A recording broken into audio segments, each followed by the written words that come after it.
Our opening song is by Stephen Cogswell. It's called Long Man. Get it at autfy.com. That's awtfy.com/long. Well, apparently we do have body, but we don't have subtlety. You'd go to the can because you got to pee, so you'd go to like a urinal. Because you're not going to go to one of those and just drop your pants in front of all the dudes in the bathroom. It's not going to work. You're not gonna little boy pee. You're gonna sideswipe the didgeridoo. Right. Long man. Okay. Is it too late to change my answer to flying out to an abandoned desert and sucking dicks? Going to the desert and sucking dicks. To an abandoned desert and sucking dick. Yeah. An abandoned desert. What is that even? Fine. Further amendment. Great quality content. I don't know if you guys heard about this, but also you might feel a bunch of weird sensations. So my arms are all tingly and hot. Like, I don't mean hot in a sexy way, I mean like temperature hot. And my knees felt weird and my feet kind of tingled. It was really weird. They're not steroids. Hey, I don't know if I'm ready. Long man, 1,000 asses?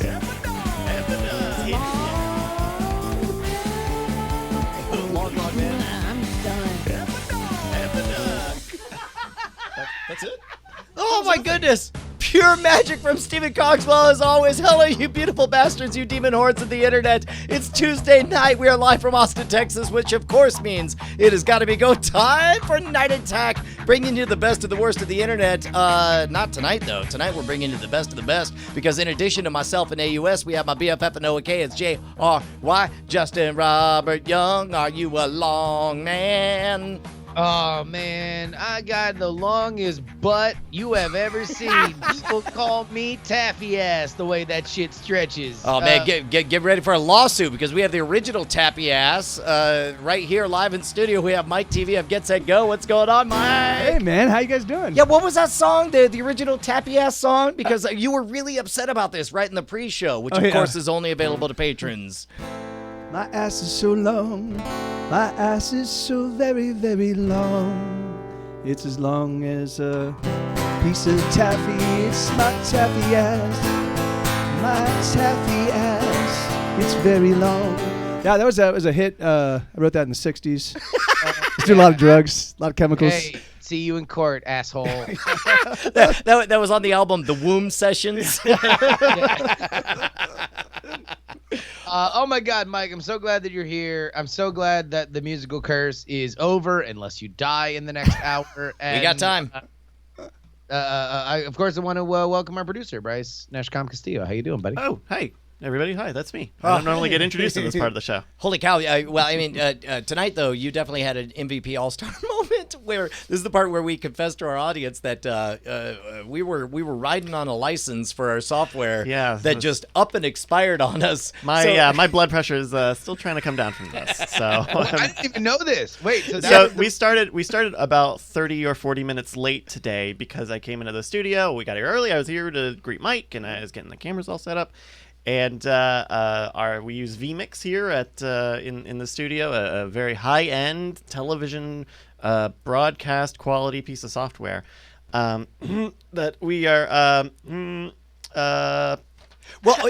our friends. So it's fair to say you fell off the back of a truck. In the software truck, rumbling, stumbling. Next thing you know, a little vMix. Hey, what are you, the cops? So when you hear where we got it from, Andrew Zarian has a close relationship with him, and he had some promotional keys. And hooked us up, and we're like, great, and we'll get around to. And he didn't mind. He had extra keys. He wasn't using all of them. Right, and so and the intention was, hey, let me just give you this promotional key, and then we'll get around to settling up later on. And we'll figure it out. That was 3 years ago. Maybe today was the day that that the message said your license has been revoked. Yeah. And so meanwhile, like we did some ads over at HQ, and I was sort of just hanging out, doing a little bit of meditation, trying to get in the right headspace for tonight's broadcast. Yeah. And then I get a phone call from Bryce, and he's like, and I can always tell because it's like ring, it's Bryce. Mm-hmm. And I look at the time, and I'm like, oh, he's probably wondering how soon I'll be back. And I'm like, hey man, Because what's especially up? like we even had a thing that was like, I'm going to be back early and I'm going to be on, so we Correct. don't have to be floating the Yeah, pre-show. no, and- so Brian and I did a thing earlier today, and he's like, oh, you know, I'm not gonna be able to hang out super late. I got to get up early. I'm going to VidCon. What do you say we just do this thing early? Like we do a big old fat pre-show, and I'm like, okay, cool. Because normally the way the show goes is, I'll call Brian at about 5:45 local time, which is about 15 minutes before we should theoretically be going live for the pre-show. Correct. Brian will call me back at like 6:30. We'll talk for 15 minutes, and then Brian will be like, cool. All right, I'm going to take a shower, and I'll see you up there. Yes, all of that's correct. Meanwhile, the stream is on and I'm floating and I'm trying to talk to the people. And I assume it's business as usual when the phone rings and it's Bryce, and then and I'm like, hey man, what's up? And I'm already prepared. Where it's like, hey, can you be here already? Like we talked about. And instead, I get the hey, so, and it's like, as the moment I hear hey, comma, so, like my alert goes, and then, there we go. and then I find out that quite literally we have no way to do the show. Yeah. And then I'm like, well, let me call Andrew Zarian. So I call Andrew Zarian. So yeah, a couple He of phone answers- calls later. First words out of my mouth are, hey, so. but he was able to run inside and get everything fixed. He thinks he's figured out what happened, but there's some weird technical stuff went on. But Also, for the record, vMix, you're welcome. I hope you enjoyed vMix this 15-minute plug for your wonderful Phoenix service. is legitimately great. It's great. It's an amazing product. Mm-hmm. Great product. Fantastic product. When you think about products, this is the rock hard dicks of products. Although if I did have one suggestion, and it's I know we're not in a focus group, but if I could make one suggestion, sure. it's like it would be great if vMix could make a product where the wheel didn't just fly out of the window. Leaving you with no control whatsoever. No car at all. That's my one suggestion, vMix. Yeah. Too small. Too small. Yeah, I definitely Stinky. flinched. Stinky. Yeah. All right. Sorry, we're just not doing quotes. Just do it. But did you know that I just totally shoehorned in an entire segment on the Politics podcast where I just gave awards of debate performances based on that sketch? Like, I'm running, like, I realized halfway through recording and I'm like, 11 people in my audience have seen this. And I literally dedicated 20 minutes of their life to a sketch that nobody has seen. But it's so funny, so hopefully more people do. Oh my God, he admitted. Oh, God, he admitted it! You flinched twice. You right. gotta marry your All right, mother. all Okay, we're doing it. Okay, We're all doing it. right. We're doing it. We're doing it. Yelling catchphrases. Okay. Man, Brian, you're going to VidCon. You are going to be with all the teens. You're bringing your own daughter. That she's going to see you as like a big shot. To be honest, I'm going to give her a tripling of her allowance to walk around and constantly pretend like she recognizes me. Just it's for my own self-esteem. No, what's funny is for years and years, I knew VidCon was a thing, and I would ask everybody. I was like, should I go? And they're all like, yes, if you've never experienced what it's like to, come off of stage and have everybody want to talk to you and feel famous. I was like, well, I've experienced that. And they're do they do any business there? And everyone's like, yeah. And then flash forward, year after year after year. And then finally my 11-year-old is like, Dad, I want to go to VidCon. And I'm like, all right, well, I guess we're going to go to VidCon. So I set it up, and doesn't hurt that the CEO of VidCon is my old boss from Revision 3. Awesome. So I'm like, hey, I guess I'm going to VidCon. Explain. Remember, all right, this is a little bit behind the curtain, but we were in Vegas when this first came up, and Brian and I are talking at the bar, and we're like, oh yeah, so Brian, the old guy who ran Revision 3, now he's running VidCon, and it was Brian who was like, oh yeah, okay, so let me email him. But then we went back and found like the oldest, most heartwarming email that exchanged way back in the day, and it's just like a touching moment that shows how far we've come together in success. It might as well have read that. It's like, yes. hey boss, what do you say? Freebs to VidCon? Like, Which- book on panels? Which, by the way, in the Gmail world, clever. That's a clever life hack, I think. Is like find the thread that is the warmest, and then just act like you're just continuing that conversation with a minor 5-year, 10-year gap in between. Yeah, 5, 15, 20, whatever. Who knows, right? All I know is that the memory lives forever in archived emails, and now we're revisiting it. What a warm moment. So the funny part to me is like, I'm like, okay, so this won't be a business thing. I'm really just going to impress my daughter and let her, see all of her favorite YouTubers or whatever.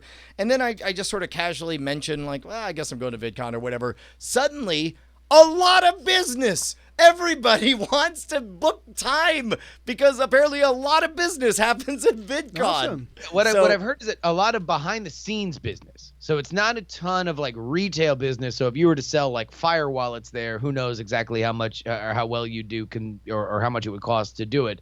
But there's certainly plenty of meetings that can be taken. Plenty of, if you're going out to dinner or drinks or whatever, there's plenty of people behind the scenes that would like to have an audience with the one, the only 900,000 sub on Modern Rogue channel, Brian Brushwood. Well, so now I find myself in the awkward conversation with my 11-year-old, where it's like, look, I know objectively we're going so that you can see your favorite animators on YouTube, but how do you feel about sitting awkwardly in a corner while your dad talks about how interested he is about publicly discussing the status of his hairline, or how much he loves audiobooks, or what the fastest, easiest solution for a blog portfolio or any other kind of website is? Can I interest you in any of that? Oh, no, this is the moment where you have to flex.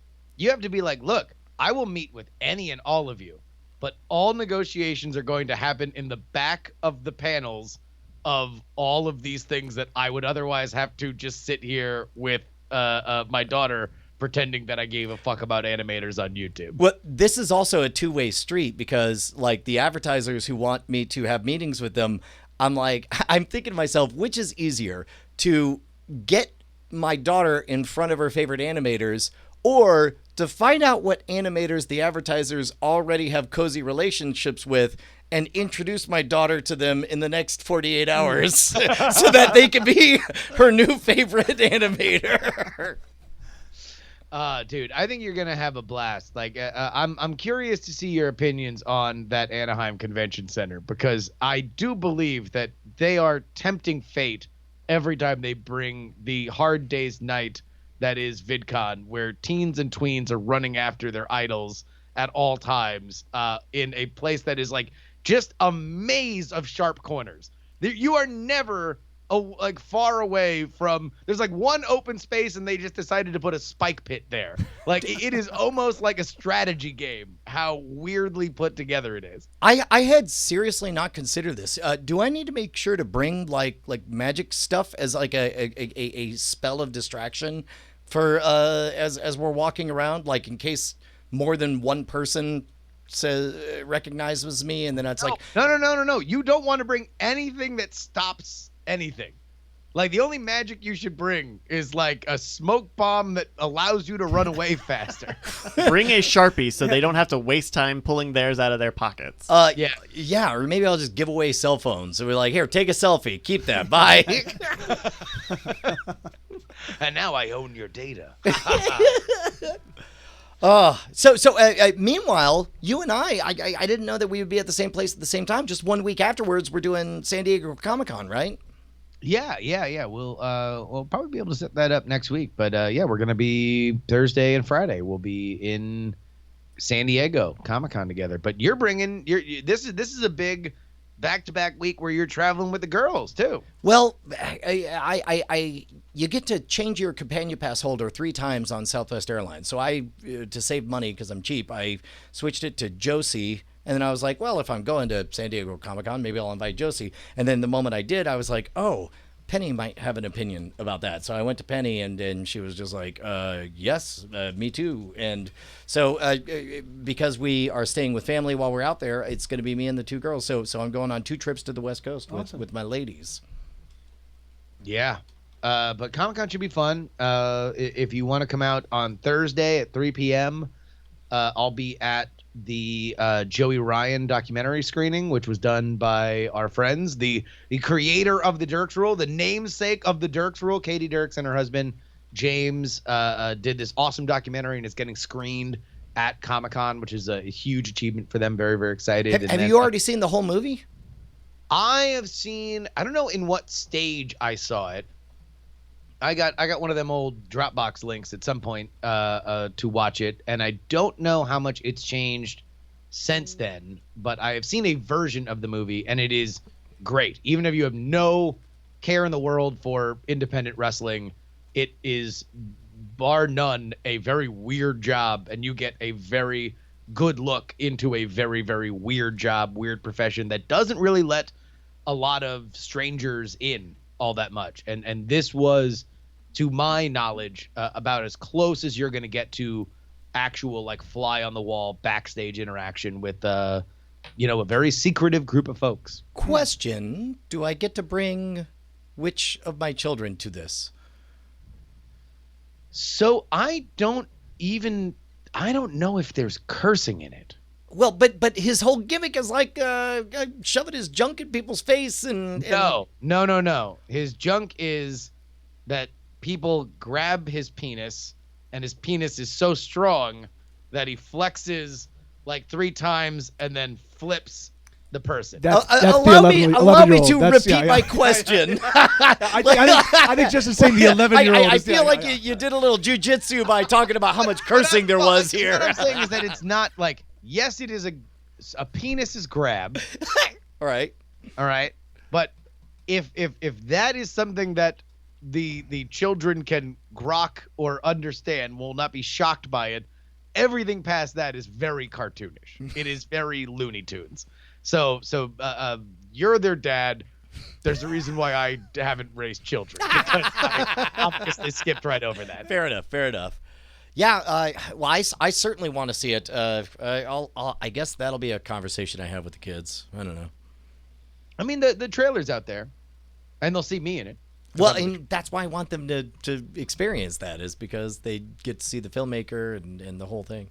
But it's really wild because, like, for Penny, all that exists in her world is items that relate to things she already loves. Comic-Con to her is not a place of discovery. There's nothing new in the world. Yeah. There's only what she knows and things about the things that she knows, and that's all she seems to be interested in. Which is sort of sad, because it used to be. I mean, because I was going to Comic-Con, I was saying in the pre-show, like from the 80s, like late 80s, as a fan, and then by 91 I was working at Universal and was there all throughout the 90s and into the early 2000s. And it used to be a place where you go and there would be all sorts of things you just hadn't encountered. Cool comic books. I mean, mostly it was comic books. At that point in time, it was still mostly comics. But there still were novelists. There still were role playing games. They had a decent enough presence, this geek culture that was sort of an adjunct to, that you could kind of wander around and find shit, and you're like, this is amazing. I didn't even know this existed. Pre-internet, it was a way to go visit the internet. Yep. Yeah. And it was for the discovery. That's exactly right. And you would reconnoiter with your friends. Like, you would all go your separate ways for a while because each you had something you wanted to do, and then you'd come back and, did you see this and did you see that? So it was like, it's sad that kind of sense of discovery, it doesn't really exist there anymore. No, but I don't think that's necessarily a Comic-Con thing. I think that's more of just the age that Penny is at, and I'm sure that if she goes to Comic-Con and she sees a bunch of stuff that she never knew of, but all of a sudden looks really, really cool, then by the time that she comes back to Austin, she'll have a whole new batch of stuff that she can be into. I think that's just like I remember being at that age, and it was just, the world was like exploding with new possibilities. Everything that I was into 2 weeks ago was old news when I found something the next week that was now my favorite thing. Yeah, I remember at Comic-Con was where, like, just having a booth was the quote unquote world's first video only album.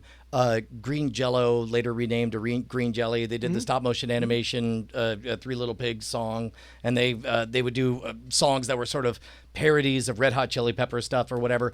I also remember a booth that just Mr. T was hanging out at. Yeah. And he had his new comic book, Mr. T and the T-Force. And like the moment he got a decent crowd, he was like, let me tell you about my day. My day, I wake up and I watch the A-Team. Then I have Mr. T cereal. And then after I've had Mr. T T cereal. I read Mr. T and the T Force. And then it was amazing. And like that brief interaction, he chewed me out for getting an autograph for myself before a second autograph made out to my girlfriend at the time. And like that brief interaction, like permanently altered how I feel about Mr. T. And that was possible. Positively or negatively? Well, positively. I mean, he was hilarious. I mean, the dude was fully committed. It was great. I mean, but in a pre-internet era, there was no other way for me to have that kind of experience.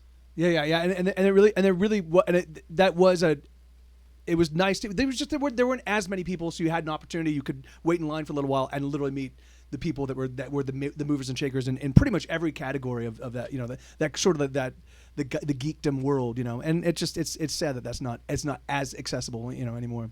Yeah, or at least at Comic-Con, you can still find at WonderCon and other. I mean, there are a whole bunch of other conventions. On the flip side, we now have DeviantArt, where it's like because like when I went, it was like there were literally people with 3 years of drawings underneath their arms, just hoping desperately for anybody to look and recognize their talent. Yep. And nowadays, it's a lot easier. It's a lot more democratic for anybody to get the word out about what they're good at. Yeah, I've actually never been there. This will be my first time at Comic-Con. Mostly because I was just like, I don't know. It always seemed like as soon as it turned into the big TV and movie thing, like I was like, okay, I watch all those panels. I can see, most of the trailers and stuff that come out, even if it's on like blurry stuff. Anything that matters is gonna get out. So like, what am I gonna do? Wait in line? For me, I think it was 4 or 5 years ago when I realized that it was a superior experience to not actually go to E3 in Los Angeles, but instead to just watch all of the live streams of all of the big announcements. That was a lot less sweaty bodies, a lot less waiting in lines, and all of the highest quality everything's for me. Yeah. But no, it'll be super fun, and hopefully we'll have a final detail on exactly where you can see everybody. But con season is upon us, my friends. Because right around the corner at the end of the month, I'm going to be at Gen Con giving 2 talks there. So if you are in the Southern California area, Indianapolis area, then holler at your boys. And has Gen Con changed? I used to go to Gen Con as well, but I haven't been there in over a century. Years. Yeah. Over a generation. Back when. That's why they call it Gen Con. Yeah. But So I mean, is it still mostly like RPGs? Is it still mostly and card games? Oh yeah. No, this is like tabletop. So whatever you would define tabletop as, that's what it is. Card games, board games, all that kind of stuff. So the gaming or the video gaming world has not really invaded Gen Con yet. No, I think that there's maybe a few things, but I don't think that is like most cons. Gen Con is protected in what it does because it is a miracle that it exists every year, as I have gathered. So it's like it's very hard to get booth space. It's even harder to get a panel, and it's hard to get badges, and it's almost impossible to get a hotel. So the people that are into it, they're into the same thing every year, and that's all they care about. And that's a wrap. Yeah, right on.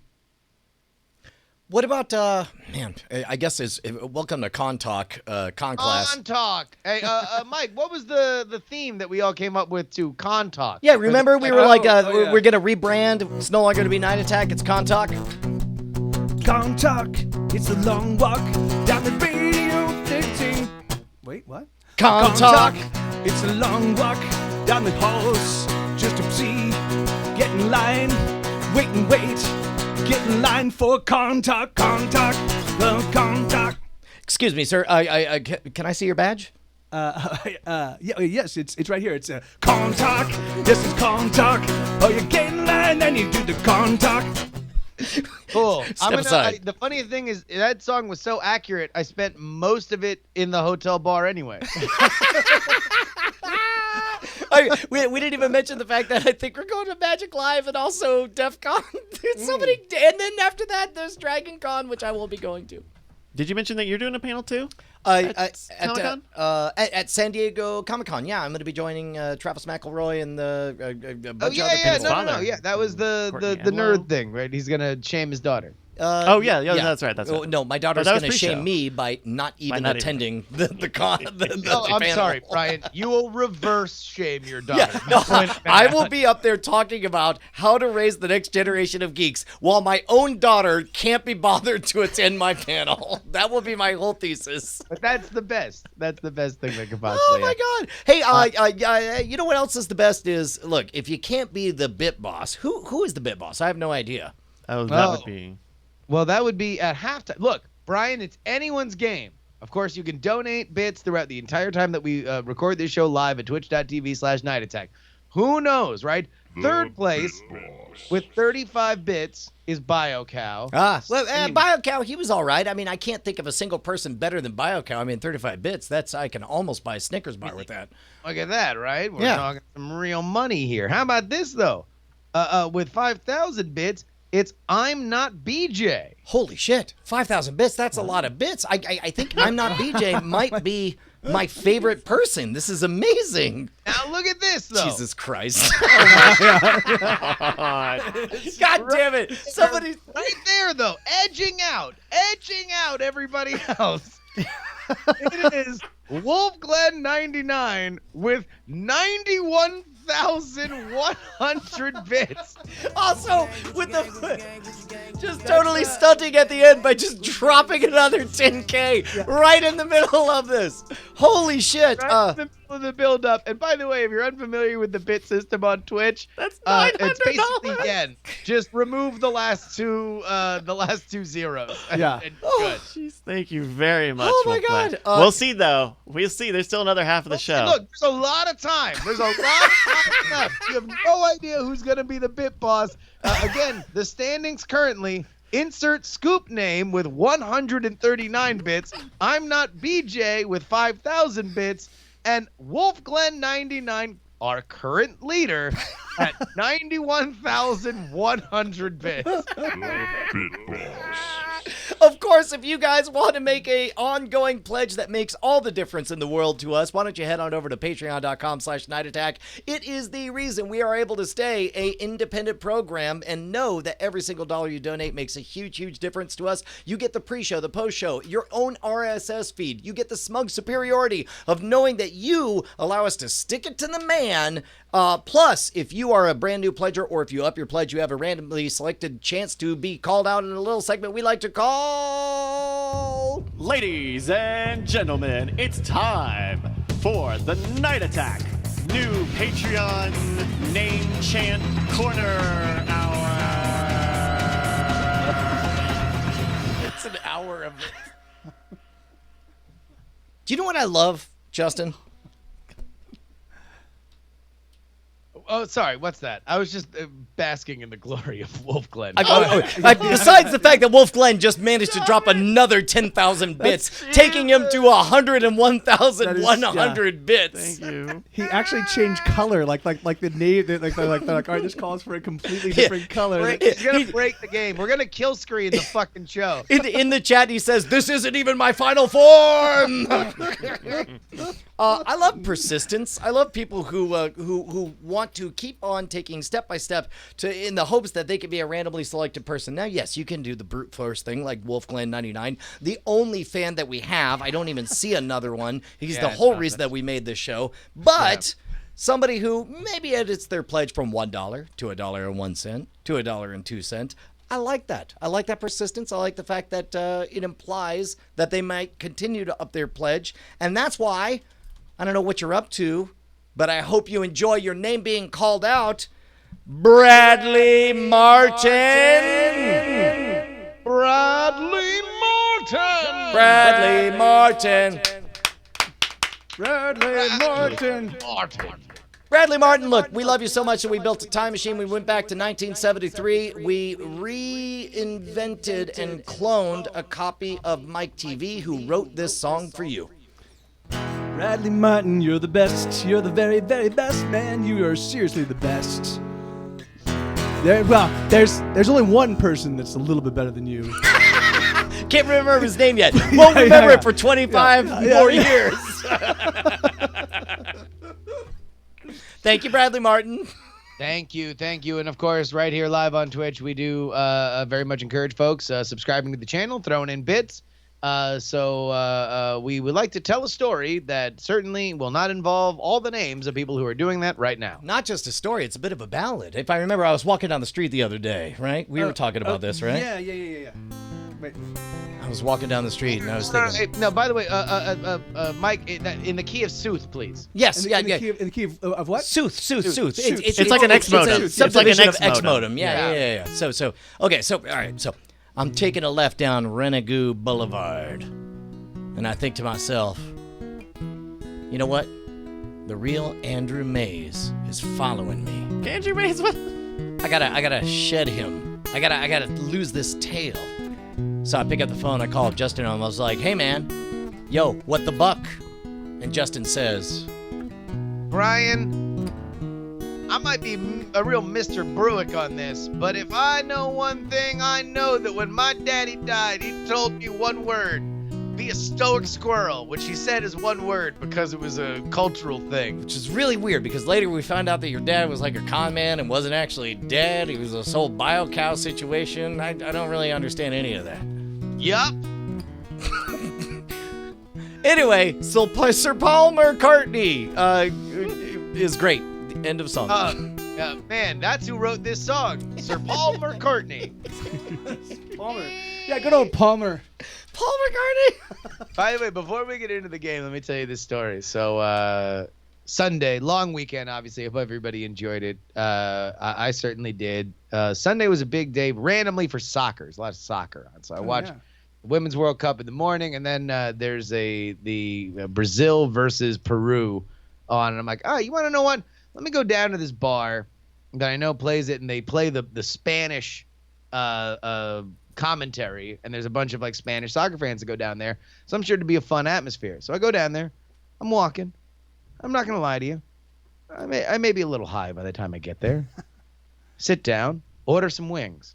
Man sits down next to me and he says, jokingly, sports bar bants, right? He's like, hey, glad you ordered the wings for us. And I'm like, ha ha ha. I'm like chewing on my wing, trying to enjoy high. These wings are really good. I'm watching soccer out of the corner of my eye. I've got wing sauce on my face. Next thing you know, he turns over to me and says, hey, did you used to do a show on Twit? What? Wow. What? Wow. It was the first time that I've ever been like, and look, he was a very sweet guy, and he introduced me to his friend, and it was really nice. It was like not the most opportune time that I would like to go and do fan service. And he was fine, but it was the first time in which, having done anything in my life that I was like, oh, now? Normally at any moment you're like, oh, cool, yeah, man, what's up? But because normally you're like keeping it moving. You're meeting people in public or whatever, and it's like, oh, cool. But I'm like one wing into an order of 10. Like I got my Hearthstone game going right in front of me. I'm also watching soccer and I'm a little high, and it's like, so whatever happened to NSFW show? That man, Leo Laporte. But yeah, if he's listening, shout out to that dude because he was a good guy. Yeah. Hey man, we have a game, Bryce? We do have a game. This is a game that we have played before. Okay. Big flashing lights. Can we talk about People heard it at the end of last week's show. Yes. Yeah. But I don't know that we did constructed like, was it an intentional thing to not tell us? Oh yeah, it was not meant to be a slam. It was just a fun thing we all enjoyed. But yes, I was not going to tell you about it until. Okay, well, and what's funny is because Justin and I, we sort of had this moment where after the show where I was like, man, that was a really hilarious jape. They got us. How about that? Playing the whole game and we never even recognized that we had been given all the answers beforehand. And then there was this pause, and then I was like, you think some fans feel like we're just doing low effort content and just literally recycling bits? And it's like, Let me hold on. Let me send a message to Bryce. Yeah, we had a text, and Josh did some work on it. Yeah, I mean, in the Discord, nightattack.tv/Discord, we were talking about it during the part of the day of like, what should we do? What can but it was not low effort content. It was not a prank. It was a fun except for It's on kind us. of a prank, bro. It was that's fine, and that's fine. That's good, and that was the only reason why. Like, I thought it was funny the way it was. I thought it was great. I had a good time with it. Although, understand, for all you youngins, sometimes when the punchline is the human brain is fragile and yours is already breaking, and sometimes it can touch a little bit of a delicate nerve. Okay. But I was good. I liked it. But as soon as Brian was like, "Do you think people might think that we're just like, not trying?" not trying anymore?" I'm like, maybe we should just move the punchline up to the main. That was the part that I was worried about. But it was a good gotcha. I enjoyed it immensely. Well, we are playing a game that we have played before, and these are new questions. Hey! This is I swear to God, if you're fucking lying, if this is the double plus just friend, bro, like we are not friends anymore. I don't believe you would fall for that anyway. We last played this almost 2 years ago on, I want to say it's episode 178. This is a little game called Click Blank. Do you remember Click Blank? Yes, I totally do. In fact, we had that whole theme song. Click Blank. Yeah. Oh, yeah. It was. Man, Here we go. Wait, what was Quick Blank? I don't remember Quick Blank. I can't even pronounce Click Blank. I can't even get the words out of my mouth. Click Blank. Click Blank. Why is Click Blank so hard to say? I can't say it anyway. I'm just gonna stop singing this song. Click Blank. All right, hold on, wait a minute. MikeTV. Yeah. Quick blank 5 times fast. Go. Quick Blank. Click blank. Click Blank. Click Blank or Quick Blank? Click-a-blanka. Click Blank. Click Blank. Click Blank. Click Blank. Click Blank. Click Blank. Yeah, I can Click almost Blank. Click Blank. I can almost get there. Click Blank. Click Blank. So this is a guess that tune guessing game. So I'm going to give you the headline okay. from a listicle, but part of the headline will be blanked out. You guys are going to take turns bidding down how many of the items from the listicle you would need to be given to figure out what is the blank of Make the the headline. best games. The best games. Blank. Okay. I don't know why Hollywood doesn't have us on retainer, just as a writer's room. Our Yeah, games hey, are so Hollywood. good. Yeah. Fuck you. Your loss. The internet's gain. And so whoever wins the bid, whoever says, no one says I'll do less than that, you'll get a guess. You'll get to guess after every 2 items. So if you say 5, I'll give you a guess after 2, after 4, and then after 5. Got it.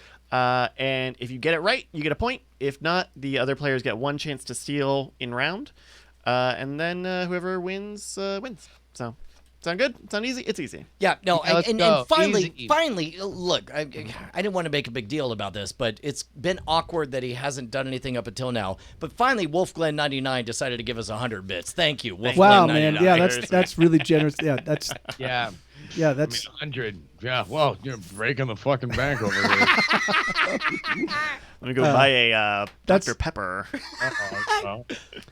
Do you think the bits work for him the way that they do for everybody else? Like is there? Don't look a gift horse in the mouth, Mike. Yeah, no. I mean, We all know it's Ted Amazon. Yeah. That's Yeah. That's right. That's All right. awesome. So we're going to start with you, Brian, as far as bidding goes. Our headline with the blanks are 23 TV shows that blank but are worth binge watching. I mean, I feel So you're like going I to already start know bidding that down from word. 23.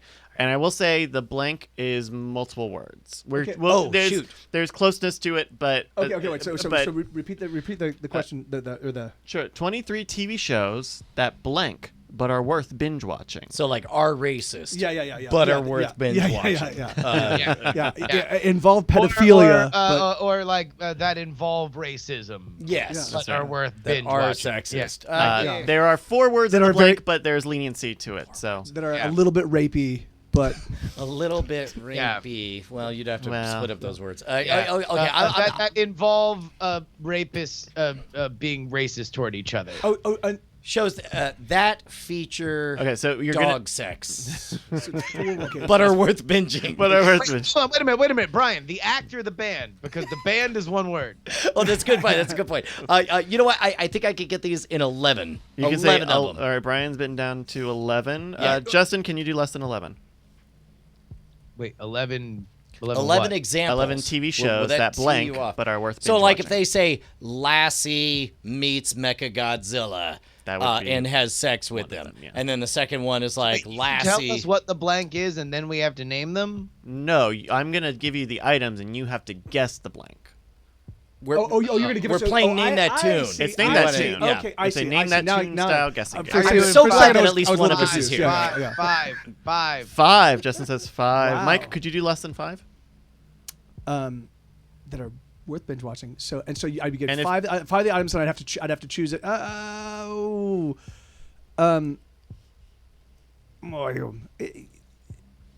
No, yeah, I'll pass. You'll pass. Brian, could you do less than 5?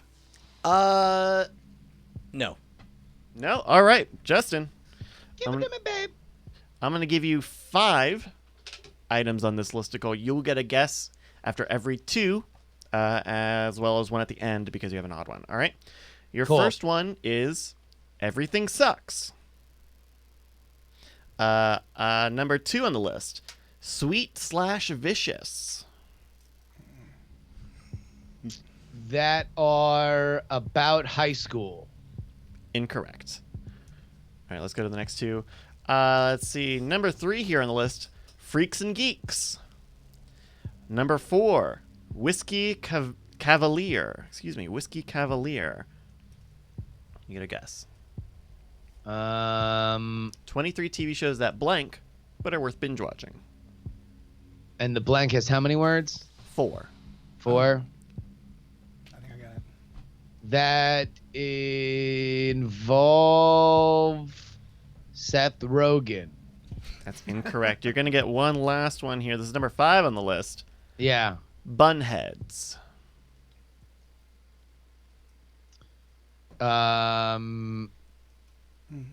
That were canceled. I'm sorry, that's incorrect. We're going to move on to Mike for a chance to steal. Actually, no. That's. I thought that was. Yeah. Why are Yeah, you but talking the off four- mic? So Yeah, yeah. So it would be 4. I would have to say 4 words that You would have- that are the descriptor for what these things are. Get there's close enough. Get leniency close here. enough. Yeah. Right. So I thought 23 TV yeah, shows I blank. I thought they were they were but are being worth canceled binge because I know that watching. Freaks and Geeks.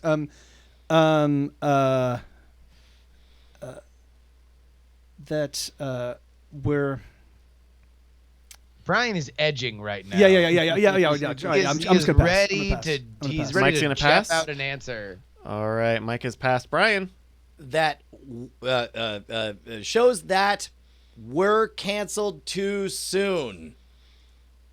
Or too early. We're canceled too soon. I'm gonna give it. What? You only said shows that were canceled, Brian. These were 23 TV shows. Justin, these were 23 TV shows that only lasted 1 season. That are What worth the binge fuck? watching. Get out of here! That's bullshit. You can't fucking give me a what's it called? Give me a horseshoes kind of rule and then not give it to me Canceled's on that. not good enough. The fact that they're 1 That season. he was- doesn't get it either on canceled Okay, then too nobody soon. gets. Okay, there we go. No one gets the point there. That's round 1. I swear. Um, I swear to God. By the way, the only way I'd be mad at you is if we did the same fucking quiz a year ago. And actually, even then we wouldn't be mad. We'd only be mad if you didn't tell us until the after show. I'll tell you what, and I'll be really mad at you if you remind me tomorrow that I'm mad at you. All right, we'll move on to round 2. That's 1 point to Neshcom, by the way. That's Congratulations. Make an end column there. Yeah. 1 point to me. All right, here is the headline. We're going to start with Justin for the bidding. 17 facts about blank that will fuck you up. The blank has 2 words. 17 facts about blank that will fuck you up. 2 blanks. Justin, you're going to start bidding down from 17. Is 9/11 2 words? Yes, it quite Nine- literally oh, is. okay, all The right. word Just first check. word is 9, second word is 11. 11, but it's hyphen sometimes. I don't Sometimes know. it's does whatever. butt Talk to sex Chris- count as 1 word, or can you portmanteau those? What It about depends. Al Qaeda? Al Qaeda. Al Qaeda. Al Qaeda's one word. They got a hyphen in there. One word. All right. How many? What's? You're gonna bet down from 17. 17 facts about blank. I got it at 15. Easy. Justin says 15. Mike, could you do less than 15? I'll play the I'll play the odds and just go with 14. 14, Brian. So these 14 facts will do what to me? Fuck you up. Fuck you up, dog. Like Percocet. Fuck you. Maybe it's like foreign nationals. These foreign nationals will fuck you up. You won't believe this Benito Mussolini guy. Yeah. It's just a list of people who are waiting to rape me. Okay. I'll go with 13. You go with 13, Justin. Oh man, I got this easy. 11. 11. Mike, could you do less than 11? Oh, yeah, I can do 10. You can do 10. Brian, can you do less than 10? And they're things that'll fuck me up. They're gonna fuck you up. Yeah, man, they're facts that'll fuck you up. Like they're brain facts. You know what? I'm gonna go 3. 3. Yep. Wow. I think I already know it. Justin, could you do less than 3? I cannot. Mike, would you do less than 3? Yeah, no way. It's all you, bro. All right, Brian, you're gonna get 2. Choke on it, Chief. Can I tell you my guess before you even begin? I will.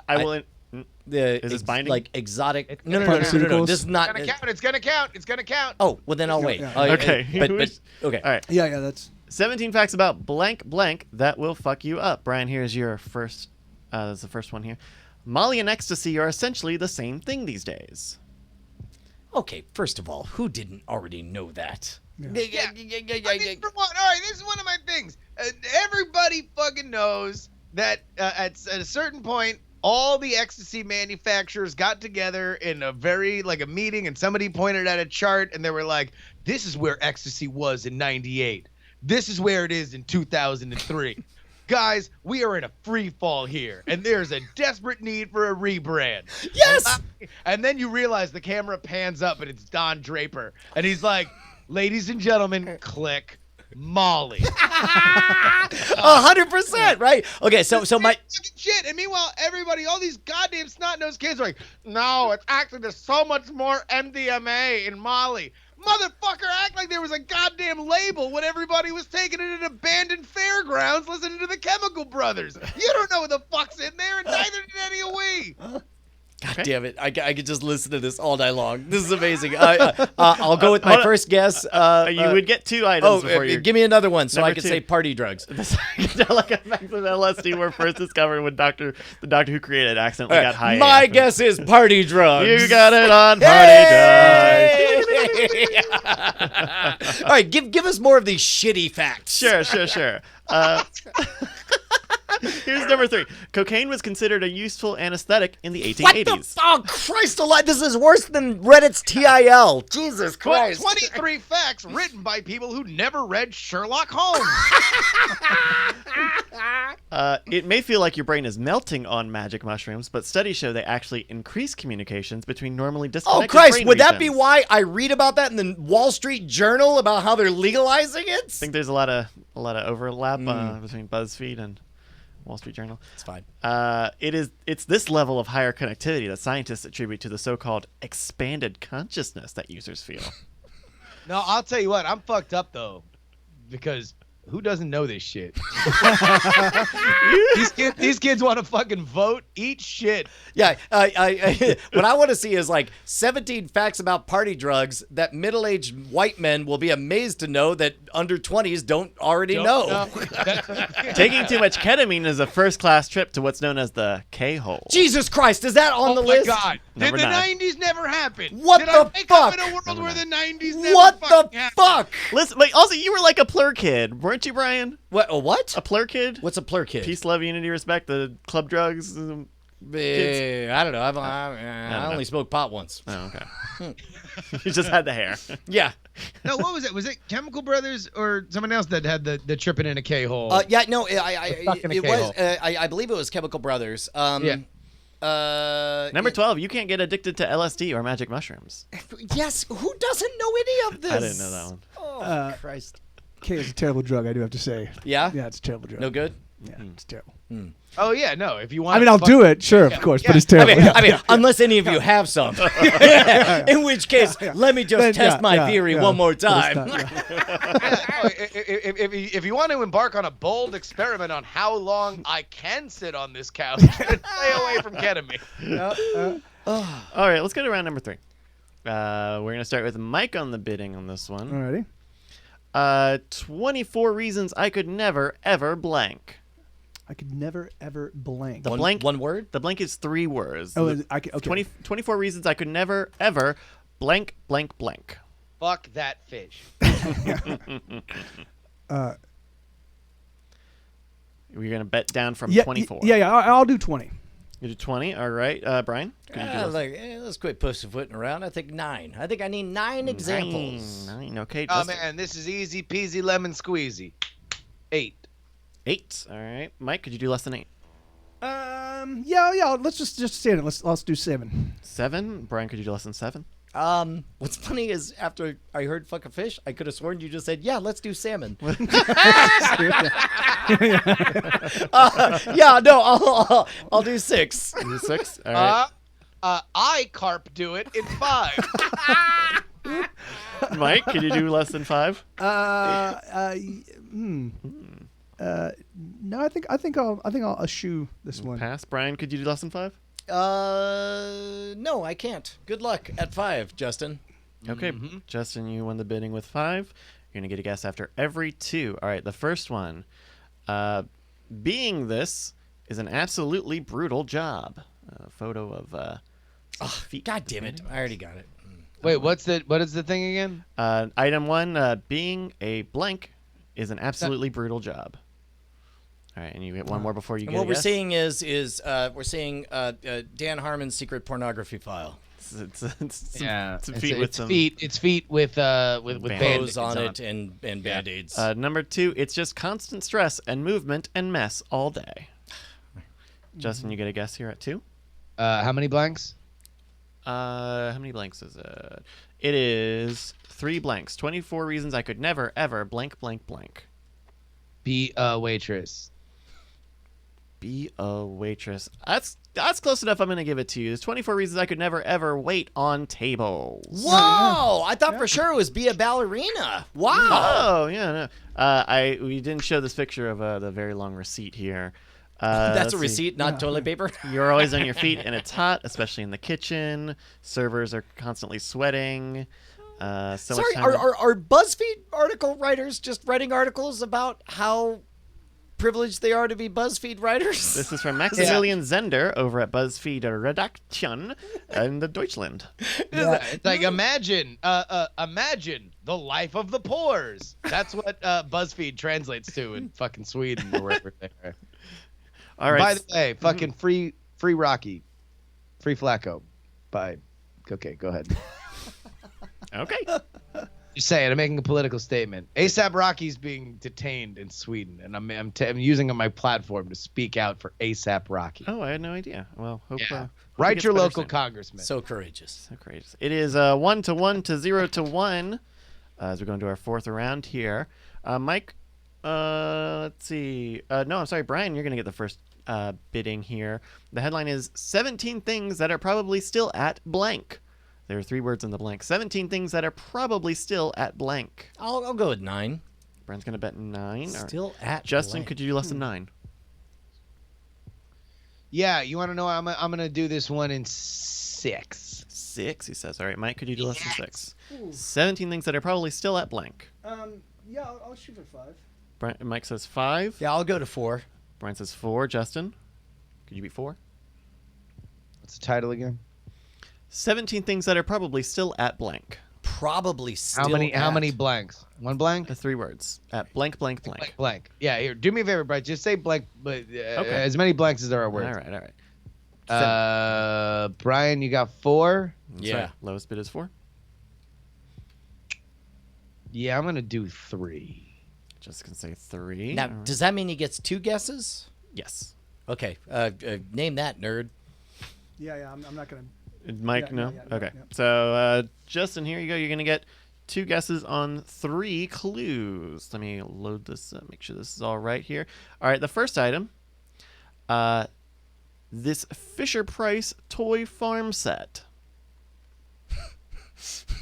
If you're unfamiliar, it looks like the Playmobil characters. It's probably not exactly that brand, but it's evocative, that imagery, if you remember it. But it looks like a little classic people, the little farm. people, Fisher Price little people. Oh, sure.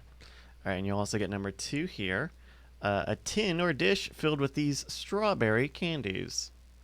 Oh, I know this. Yeah, me I already. too. Sorry, all it's right, 3 yeah, words say you the said. title again. 17 things that are probably still at blank, Yeah. blank, Yeah, blank. got it.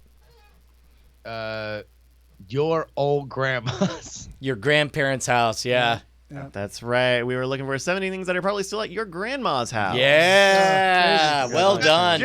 Here, you old bitch. Gotcha. Oh, jeez. It's pretty good. Pretty good. All right. That was well earned, Justin. That was good. Man, I don't know why they went with that for the candy joke and not Werther's Originals. I feel like Werther's Originals is the OG old people's candy. Yeah, that's You ever wonder if that shit was like hot when they were like in their 20s? Like people were like, oh, you want to smoke an unfiltered Camel and smoke on some Werther's Original while we fucking finger each other? To be honest, I feel like the real sauce was those strawberry candies that nobody liked, and Werther's Original was trying to push in on that market because they're the ones objectively getting a grandpa to saying like, I'm a grandpa and I remember grandpas always do this. Here, kid, have one of these or whatever. Like, let's not talk about that fucking shitty strawberry candy. Oh, Annalisa in the chat says Werther's are from grandpas. Strawberry candies are for grandmas. yeah. That's that was what that I book remember. about Yeah. relationships. Yeah. Grandpas are Yeah, from yeah, Werther's, yeah. grandmas are from strawberries. Yes, You want to Yeah. see some of the other things that are probably at grandma's house? This juice or Kool-Aid pitcher. Yeah. Yeah. I've never seen that I one. remember that. Yeah, I have. That was We actually that was had those at classic. our house. But The sewing drawer with the tomato pincushion. Yep. That also, shit's actually back. Like that's like kind of hipster shit now. Oh, yeah, because all the Pomodoro stuff, right? Yeah. Your grandparents' fridge had these veggie magnets. nah, Yeah, that one doesn't land. But Yeah, Fishing that game? looks like some shit in the fucking background of the Black Hole Sun video. dude, I have that fishing game Yeah, this right is a now more today. recent That's fishing game. some bullshit. if That there- shit was So actually are you dope. admitting I love that that you're- fishing game? That fishing game was awesome. I mean, look, But- I can't wait to chase you motherfuckers out of the house so I can go back to playing my fishing game. That's what I want to do. Oh, those plastic cups. Yeah, man. We had those things for years and years and years. So we get chewed on by The bird clock. No, No? bird clock's not a thing. No, Yeah, I although remember fucking that. considering my wife, that's definitely in my life at some point. I mean, and old TV, that truly is just ageist. I mean, it's like, see, you bought a TV. What are you gonna throw it away because you don't? yeah, You know. I bet you that old bag hasn't bought a fucking HD 4K yet. Or- or- Or BuzzFeed. Well, what's funny is they do have an HD 4K, but why are they gonna suddenly take a sledgehammer to their old RCA unit? Come exactly, on. because it's built into the wall. Yeah. All right, let's see here. It's 1 to 0 to 1 here as we play more click blank. Let's go to round 5. With round 5, Justin, you start bidding down on this one. 19 questions from your childhood that have blank blank. 19 questions from your childhood that have blank blank. You're going to bid down from 19. Hey, look, I'm not effing around here, guys. I'm gonna go 6. 6. Mike, could you beat 6? And what was it? The 19 questions from your childhood that have blank blank. have blank 19 questions that have blank blank. Oh, okay, yeah, got I it. can do it in 2. 2. There's 2. There's a I can do them microphone. 2. Yeah. No, he's not fucking I'm around. glad you're here, Mike, but you have become so comfortable that this is just such a hang. You have been like off mic for the last. Yeah. Brian, can you beat 2? Yeah, with donut. Oh, really? Yeah. 0. Yeah. Now I know a little thing about headline writing, and if you want all right. clicks from millennials, then you ask, how many? What's the number? 19 questions from your childhood that have blank blank. That have no answer. Brian Brushwood, you got it right. Yeah! What are some of the examples they have? Was the black light test on Room Raiders real? Does the black light actually detect bodily fluids? Oh, well, first of all, there is answers to that. It only No, there are happens- no answers to this, Yeah, Brian. but No, there are. Number two, why didn't Ariel communicate with Eric by writing things down? She clearly could write her name. Okay. Why couldn't Dill talk like the other babies on Rugrats, Brian? I'm so glad that I didn't hear any examples because otherwise it just would have fucked me up. What's the difference between CDR and CDRW? I know the answer between CDR and CDR. RW stands for read and That- write. yeah, You yeah, can yeah. rewrite on it. Actually, the better question is CD-RW and CD plus RW. That one no one knows. All right, can we actually go back to the second one though? Sure. Because a lot of people have been talking about this, and I feel like we need to bring it out here on the show. I'm fucking furious about this Little Mermaid thing. Oh, I know. Haley because- Bailey? Yeah, about the casting. The casting is fucking bullshit. They have the wealth of anybody else that can be in this goddamn movie, right? And who do they go and fucking cast? Melissa McCarthy as Ursula. That bitch can't sing. It's got one of the best songs in the entire Disney songbook. Absolute garbage. That is the sole thing that people should be mad about the casting of Little Mermaid. Rant over. But they can just auto-tune the poop out of her voice, you know. All she needs to do is just deliver it. They should just do what they've always done with the animated movies, just have one voice actor and then another singing actor, and then that's that. Just let them fucking lip sync. But they make these artists. I mean, the chick they cast as Ariel is at least a singer. I ain't never heard her, but fucking hopefully she'll be able to sing songs good. Actually, Beef Viper has something there. Should have gotten Roseanne to play Ursula. Melissa McCarthy is too adorable and wonderful of a human being to play such a despicable role. I thought that the play there, the if you wanted to be bold, is to actually make it a drag queen because it was based off a drag queen in the original like modeling of the voice and movements and stuff like that was based off a drag queen. So you should have done a drag queen. Was it Divine or Was Divine? Yeah, it was okay. Yeah. Huh. And so like you should have done that or homeboy from the Netflix Tina Fey Kimmy show. Schmidt. Titus. Titus actually has. There's a clip online that he used to play Sebastian in the Broadway version. Shit, And, Titus would be amazing. He would be great. Yeah, It would be the right amount of sinister and so much character, and you would kind of hate him. Look it up. He apparently went to the producers when he was gonna quit, and he's like, "Look, I'm gonna quit, but let me audition for Ursula." And they're like, "No," for a million different reasons. Shit. So he sings on stage. He sings. Look up whatever his actual name is. Yeah, there he is. What more is you looking for? Under the sea. Under the sea. Under the sea. Under the sea. Nobody beats us. Look up. He actually sings the Ursula song. There's a clip online of him singing the Ursula song, and he fucking crushes it. I can't believe this, Justin, but what started as kind of an eye rolling, like I'll roll with you on this bit, like I'm legit upset that Melissa McCarthy is playing Ursula now, and it's not Titus. That would be amazing. Like Little Mermaid has. We did an episode of Trending Lemon of this. I feel like Little Mermaid is the iconic of all those movies that came out, all those animated movies. There was something about Little Mermaid that is transcendent, and so here's Titus fucking singing the song. So true. They come flocking to my cauldron, crying, "Spells, Ursula, please, and do I help them?" Yes, boo-boo. Now it's happened once or twice. Someone couldn't pay the price, and I'm afraid I had to rake them across the coals. Yes, I've had the odd complaint, but on the whole, I've been a saint to those poor, unfortunate souls. Oh, Ariel.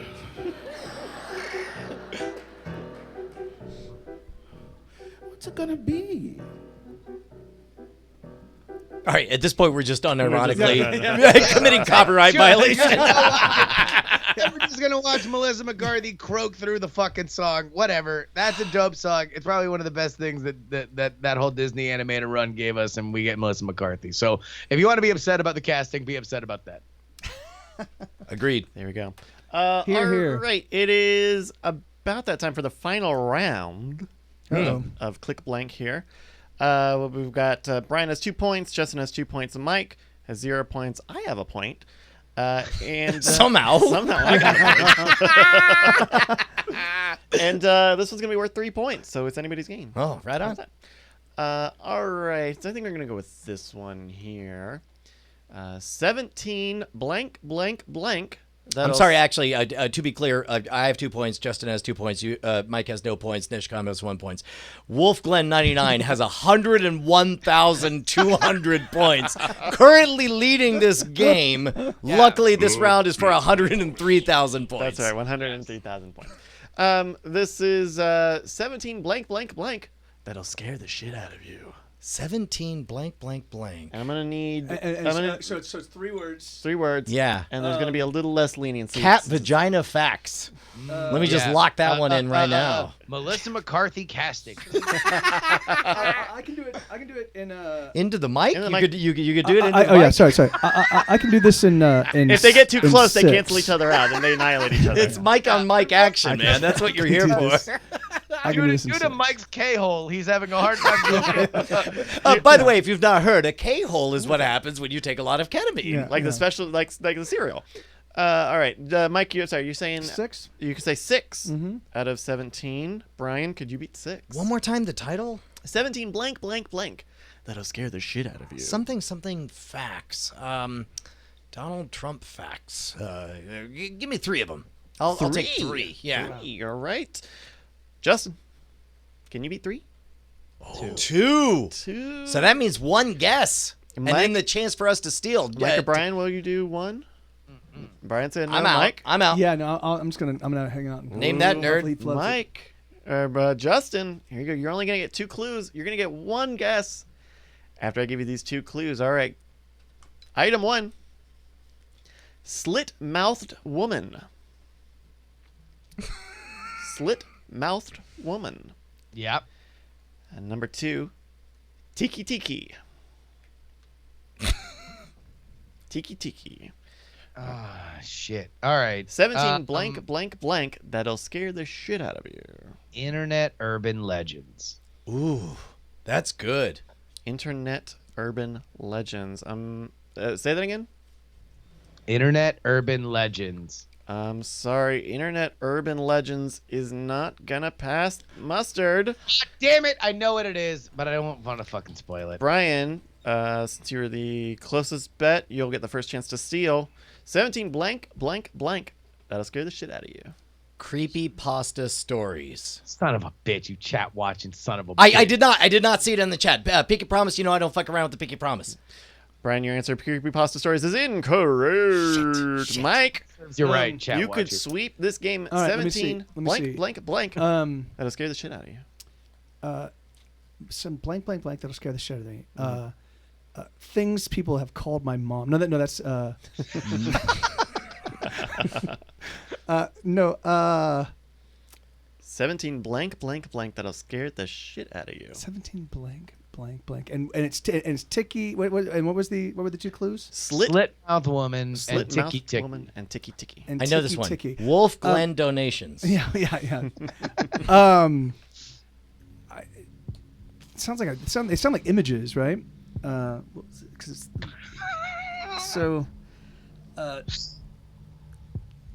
Internet's 1 word. Titus Burgess songs. Yeah.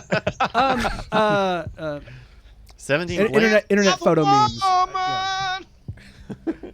I'm sorry. What was your answer? Mike? Internet photo memes. Internet photo memes is, I'm sorry, incorrect. Can I go off the board? Off the board, I sure. can't win, right? Okay, go for it. Japanese scary stories. 17 Japanese urban legends that'll scare the shit out of you. And with That's that, the thing is I didn't know Tiki Tiki was Japanese. I knew Slit Mouth Woman was Japanese, so I just went with internet instead of. But wait, hold on. Didn't I say urban legends? you said You internet, say internet urban legends. legends. So you fucking didn't give it to me on not getting Japanese. instead of Absolutely internet. right. No, Absolutely correct. I'm on board with this judge's ruling. I mean that's like saying Wow. these blank buffet dishes will have lots of MSG, and you say Asian. Finnish. Yeah. You know, I mean, it's like And I will come say- on. Food I got 2 out made. of the 3 words. I got 2 out of the 3 words exact. You missed the most important one. Also, one of these is an internet urban legend from Japan, which partially made me not want to give you that for just saying internet. The Red Room is a pop-up, a deadly pop-up. A deadly pop-up with a little dick gif. All right, but anyway, no, because nobody else got a point, so I still win, right? No, I think with 103,001 points, I think I win the game. No, Wolfglen99 is the winner. Oh, yeah, look at that. He's got 104,000 points. He definitely just gave 1,000 more points to himself. Congratulations, Wolfglen99, the best at this game. Proving that once again, money can buy anything. Oh my Thank you gosh! Hey, guys so Justin, much. do you want to do a little? Who should we credit for this wonderful game? Me. Congratulations! Thank you very much. I almost won it. Neshcom. Castillo. Castillo. Whatever. Yeah, It's what's that getting late. Castillo? Castillo. Wait, what's the Castillo? Hey, should we do a bit of Diamond Time? Indeed, Brian. Diamond Time is where you can chat out your project right here on the show. Just head on over to reddit.com/r/Diamond Club or diamondclub.reddit.com. Top 3 posts every single week get to have their project read out here right on the show. MikeTV, could we possibly get you to just throw together a Diamond Time theme? Yeah, a Diamond Time theme. What key is that going to be in? And you'll have to beat our current stinger. We'll play it afterward. Look, it's a Diamond Time.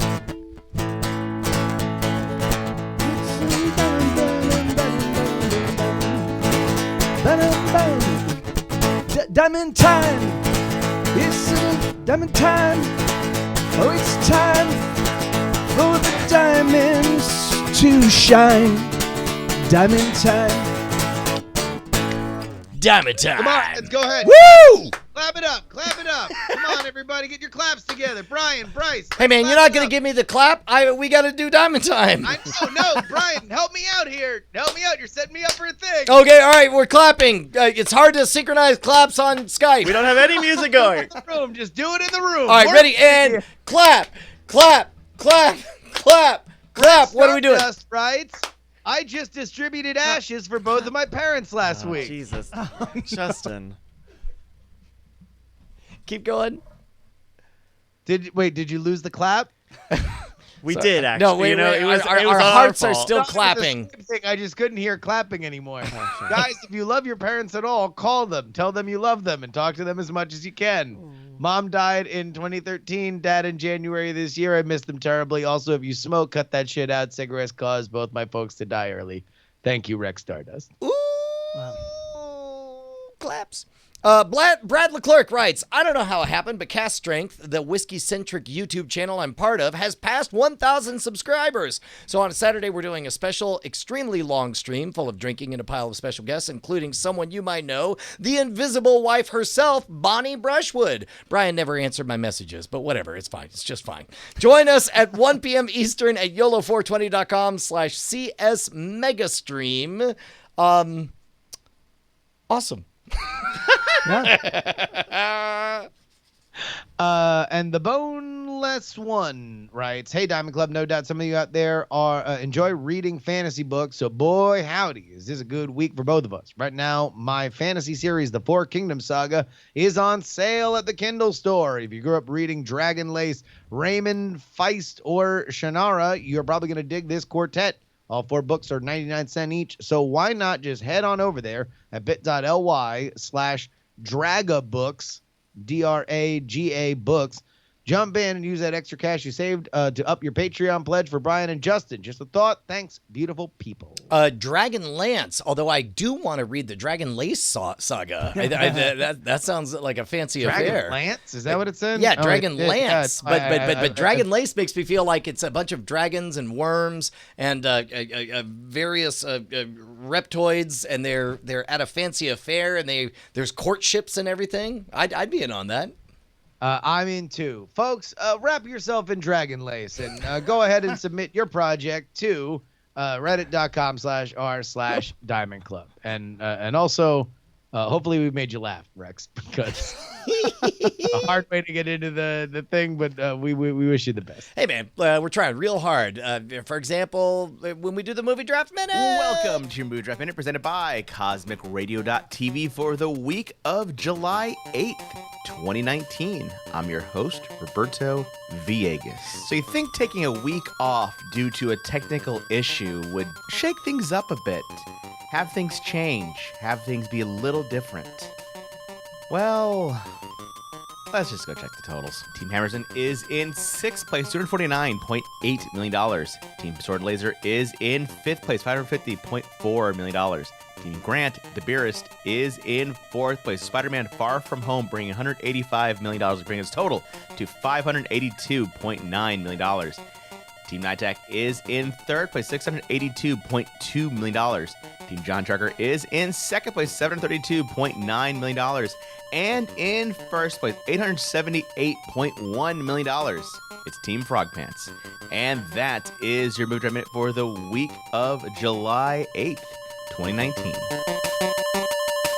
All right, so Frog Pants is totally screwed because John Trekker almost certainly will make the $150 million needed to from It Chapter 2 to take it across to first place. But freaking, man, Tom Merritt was a little bit cocky. All the way down in 5th place, he claimed that Sword and Laser, he's calling his shot. The Lion King is going to make enough money that it's going to rocket from $550 million past Frog Pants at $878 million. And I don't even know that he's wrong to call that shot. Like, it is entirely possible. I don't know. What did Aladdin do? What, 250? Aladdin did $320 million to date, and Lion King has Beyonce in it. Oh, yeah, no, I think he's right. I mean, but in a voice. It's all not voices. Well, I know, but like Aladdin had real people. And voices are like, yes, it does matter, but it does not matter as much as if they were actually like. But also, like, there is a tantric affection for the Lion King story. Like it's a rubber band pulled very, very tight at this point that everybody's really excited to see. Like, for example, look at the Jungle Book. Jungle Book did not have any of that anticipation tension, and it did, I assume, 300 million, give or take, right? What the weird thing is like, I love the Lion King. I think it's great, but when I watch those trailers, it just seems like such a serious presentation of what is, at its base, a very silly, lovely story with a few action adventure moments, and the entire presentation is very serious. I don't know. I mean, I'm with you. I'm not there to make I don't feel comfortable enough to make a strong prediction either way. But at this point, my one lesson of physics is that nothing makes as much this summer as you would think. Yes, I do agree with that. Jungle Book 3 years ago, without that anticipation or that general good vibes, did 364 million domestic. And also, I'm with you. Like, I actually think, my daughter Penny, she's 15. She hates the idea of this, quote unquote live action. It's still clearly animated because everything's animated. But she's like, so let me get this straight. You're just doing the Lion King, only it's a bunch of creatures with dead eyes and poorer facial expressions. And I'm like, yeah, pretty much. But also more current actors, I guess. I don't know. Yeah, it's kind of weird because like every time that they show, I guess you don't realize how much like the facial stuff kind of brought you into the cartoon. Whereas like now when you see like Timon and Pumbaa, you're like, oh, those are just like animals. Like they're not like my friends. It's like take the lively characters that you already have met and try to map that onto a dead-eyed creature. I don't know. I don't like any of the. That's the thing though, is that, and even you see it in the casting where it's like, if you had that cast in a movie, like in a live I would action much movie, rather watch all of them wearing costumes, like physically, the do it, human beings like, wearing costumes. Like, do you think that cast right there? Do you think that that's a cast of a drama or a comedy? It's an award-winning Broadway musical if I've ever seen one, but we won't see that. We're gonna see a bunch of dead-eyed CGI characters. It's like Donald Glover and Beyonce opposite each other in a big live-action movie with like appropriate funny guy casting of John Oliver and Seth Rogen and Billy Eichner, you're like, oh, okay. Mike But it's TV, what about you? Do you want to make sure that you never work on Broadway and say something publicly about this? Oh, yeah. Well, I mean, it's funny because The Lion King was sort of the original movie didn't really capture my attention. I was just kind of I was a little bit too old. It just kind of fell. Plus, in you that. had already read Hamlet. Yeah. We're a little bit familiar with the story. And so it's really funny. So I have no anticipation. I'm not excited for it at all, but I am 100% certain that it'll clear 300 million. Like there's just no way. Like this is definitely it's a Disney movie. It's a movie that the family can take their kids to, and it's summer. Like the kids need things to do. They're gonna. Keep in mind though, this is the summer that even Toy Story 4 underperformed expectations. It was expected to open at 140 million, only opened at 120 million. Yeah. Like up is down, left is right, black is white. And then they re-released Avengers Endgame to jack shit. Yeah. Who saw that coming? Yeah. Well, they didn't even They didn't tell anybody what day that's publicize starting. Yeah. I mean, Like, but that was weird. That was one of the weirdest things that I've ever seen, that they didn't say no. Come back and watch for the exclusive after the credits scene. Remember, the only movie that you liked at the movie theater. Endgame, come back. It's a big thing. the weirdest part about that is that Disney owns Avatar. So it's just like, hey, man, let's stick it to the man. And by the man, I mean me, the man. Take it from me, the man. Let's stick it to me. Give me all your cash. You want to know what, Brian? That's fucking gross. That's crass consumerism, and we won't stand for it. Which is why I would like to see the same fighting spirit in Volkai and I'm Not BJ to finally overtake that smug son of a bitch, Wolfglen99. I mean, unless, hey, man. Stand up. You know what? Wolfglen99, maybe he should just re-release his own awesomeness and just see if he can break. Because, look, right now we have an all-time leader of donations, and it's an old piece of shit called Wolfglen99. But if Wolfglen99 were to re-release his own numbers, then finally we'd have somebody to beat Wolfglen99. Exactly. Only Wolfglen99 can better Wolfglen99, unless any of you other people want to give us literally $1,000 right now. Oh. Hey, man, do we have, shall we take a moment and visit the Diamond Club? That's right. Let's go to the Diamond Club. Join us for drinks in the Diamond Club. The Diamond Club. This is the portion of the show where we get to read your emails. Hit us up at mail@nightattack.tv. That's right. What do we got this week? All right, we got one from Meryl. This is from a couple weeks ago. Meryl writes, "Okay, gentlemen, coming off of last week's, this was last week's when he wrote this conversation about musicals. By the way, Willy Wonka is indeed a musical. Sorry. Where did we fall on the idea of jukebox musicals that are also but kind of hit musicals? Thoughts?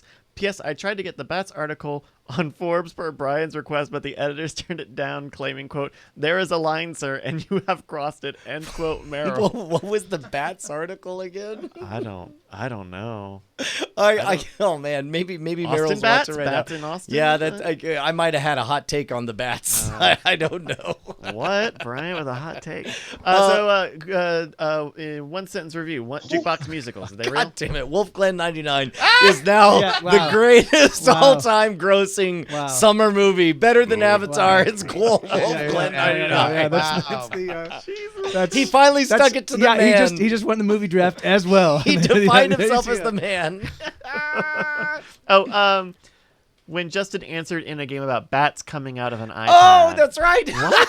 remember there was the game was a bunch of drawings, and there was a drawing of what looked like a bat emerging from an iPad. And then Justin was like, I guess the news story was a bat emerged from an iPad, and we all laughed like that was the dumbest thing on the planet. Turns out that was the actual story. And in this case, Meryl literally pitched that story to Forbes fucking magazine, and they were like, Jesus Christ, Meryl, what are you even thinking? This isn't news.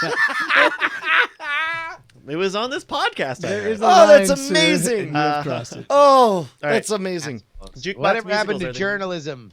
All right, so jukebox musical. So you're talking about like the Four Seasons, the Jersey Boys. You're talking about what was the one with all the hair metal that had Tom Cruise in it?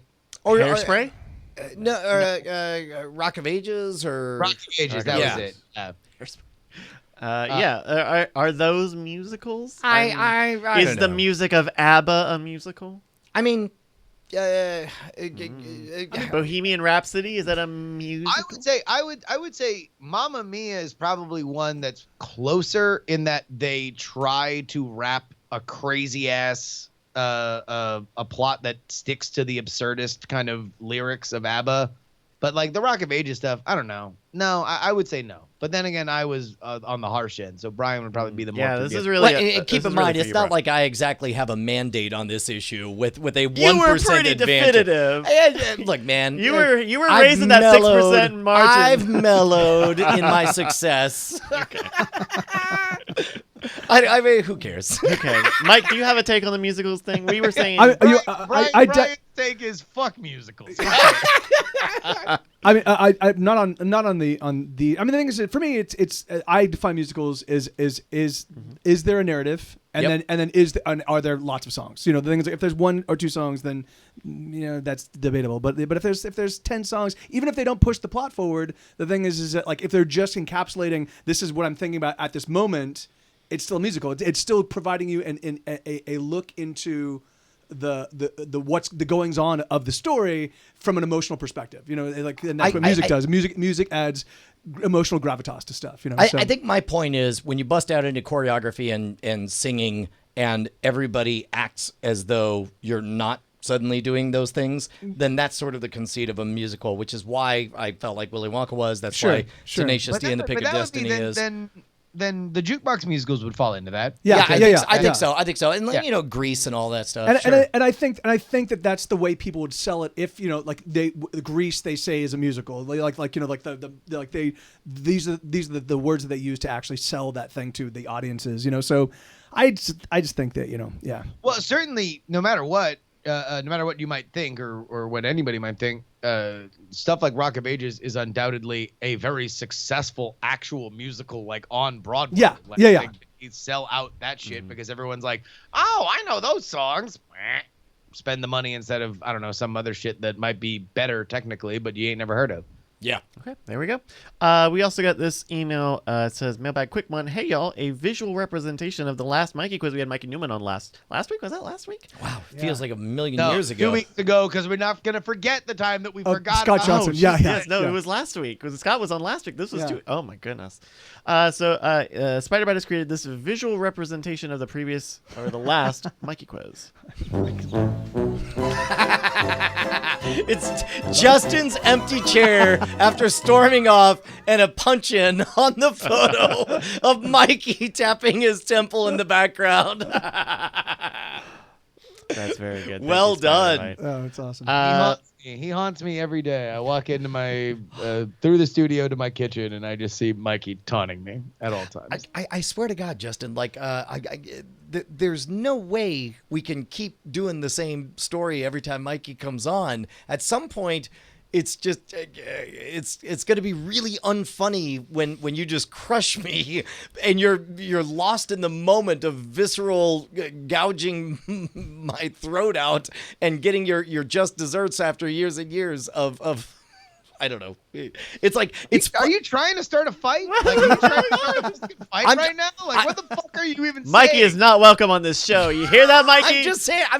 Get out of here. I know it's coming. Are you like you're so never? Oh, hold on. Let me get this straight. What you're saying is it's not going to be enjoyable if I ever win, and you are getting tired, and you suspect the audience is getting tired of you winning. I mean, okay, that's not what I tried to say. All Brian does is win. That's not what I was. Oh shit! I never picked that up. Brian always wins the Mikey quizzes. I did. Oh, I guess I'm a big fat idiot. I can't remember. Is this my mouth or my butthole that I'm talking at her right now? That's how little I know. Look at me, big simpleton. Tie a bell around me before I fall into an open gourd. Yeah, of course, Brian. You've won the goddamn game. Oh, I'm sure. Everyone's going to be so sad. Everyone's going to be booing and throwing garbage at their computer because I fucking actually win a game. God forbid it ever fucking happens.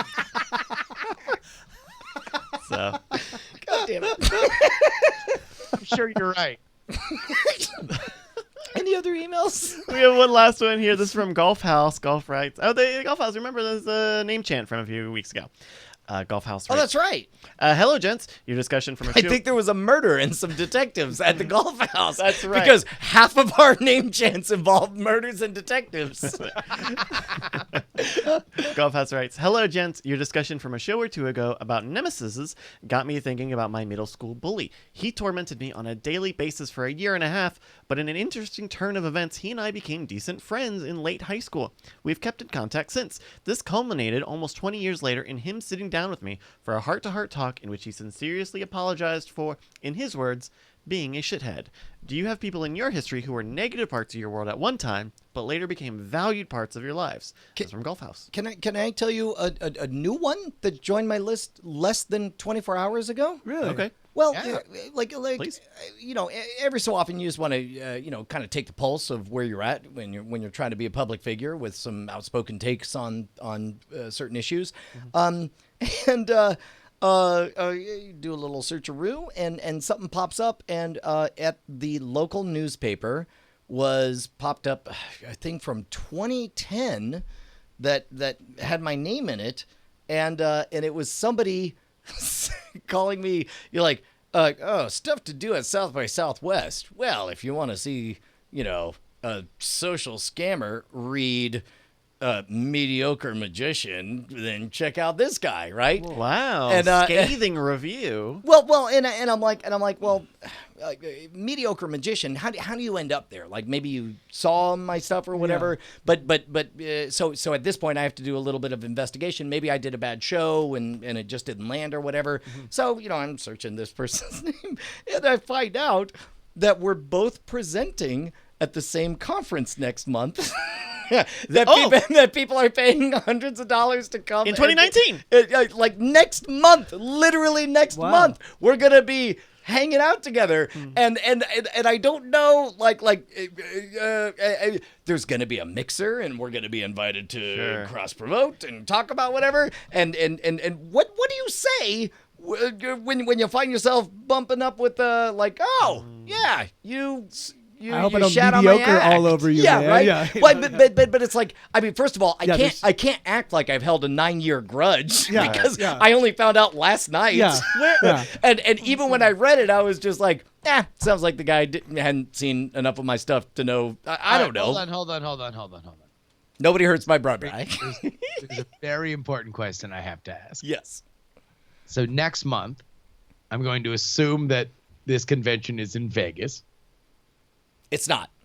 It's not. No, it's actually just over a month from now, and it's here in Austin, and it's because this person continues to be a prominent Austin media figure.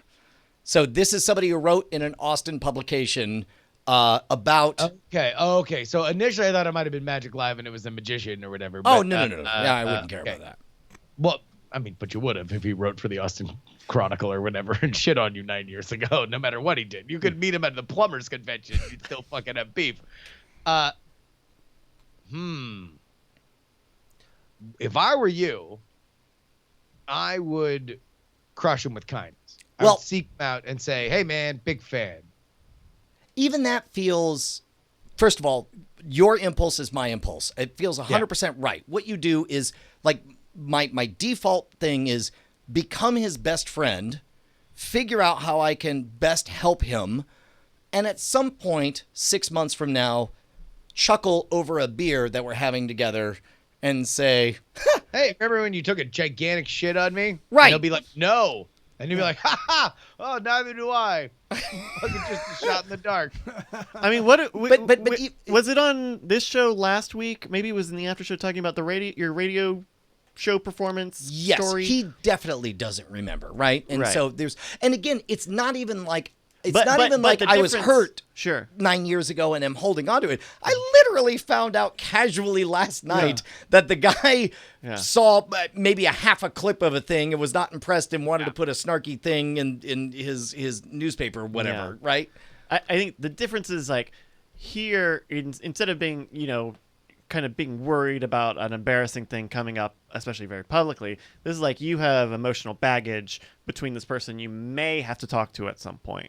And so, I mean, being the bigger person would be completely forgetting about it at all. Well, and that would be the best version of me, is to literally purge myself of this person's name, and whatever happens, happened. Sure. But But you we're gonna still be have at the mixer, Right. and I'm gonna see badges, and I'm gonna recognize his name, and now the question is, am I being fraudulent or fake by trying to befriend him?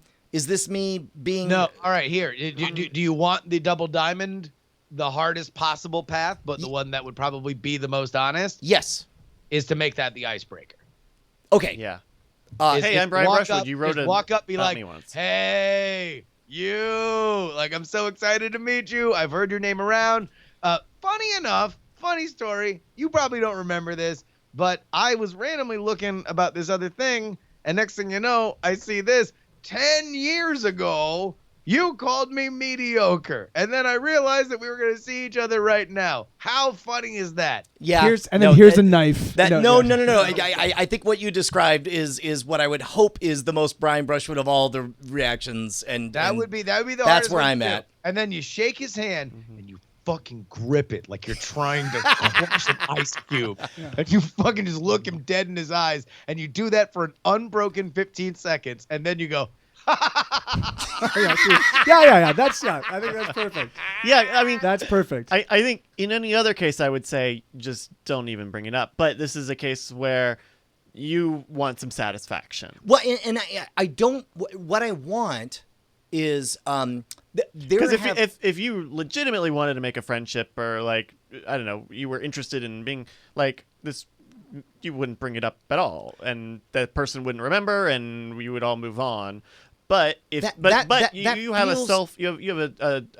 a reason to kind of satisfy yourself in this very small sprain. that feels to me like more of an act to pretend and to hold anything back, because in general I don't tend to do that in my interactions. Is if there is something that I have an impulse to hold back, I try to not do that. And in fact, you know, our one of our team members, John Rael, the whole reason that we became really good friends was because he thought it was really weird when I followed him on Twitter, and he saw just how many people I was following on Twitter, and he made this like this big video about, like, you realize, like, in the entire planet, you are the 17th most followingest person on the planet.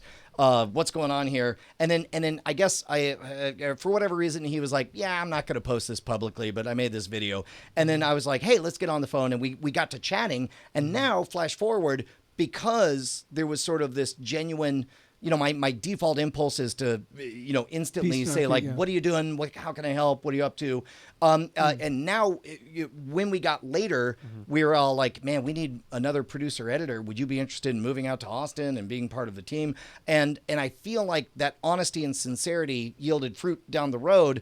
And so it has me, the idea of holding back or doing the socially graceful thing of not bringing it up. Having had beyond that, look, decade-old clippings are funny now. Like, as long as you, like, if you sucked for the last 10 years, if you spent the last 10 years eating life's butt, like, then yeah, you'd be like, oh, well, fuck this guy who was like kicking me at a point where I actually had momentum. But you're not. Things are going fucking great. So it's like a decade ago, somebody said something mean. He certainly doesn't remember it. I can certainly tell you, as a guy who wrote shit fucking 10 years ago, I'm not going to fucking cop to literally every take that I made back then. So now it is funny.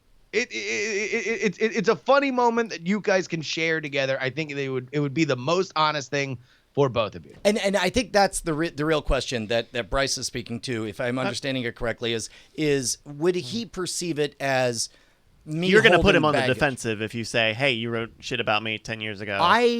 I'm more inclined at this point to think to take Justin's side, in that he won't feel overly defensive about it, especially if I outwardly project that I'm not overly upset about it. If literally somebody from the Magic community from 10 years ago, when I was writing iTricks, came up to me and said, hey, do you remember that you called me a mediocre copy of a more famous magician, which I probably didn't write, but let's say I did.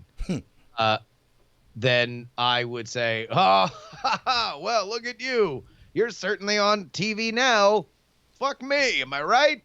Like that would be a fun moment. I would not take it as like, oh my God, how do you remember all that? Because if that dude's been writing, and has he been mostly in entertainment and arts, Brian? Yeah, you know what's funny is I only spent like 15 minutes. I know that he still writes for the publication. He's going to be at the event that I'm coming up on.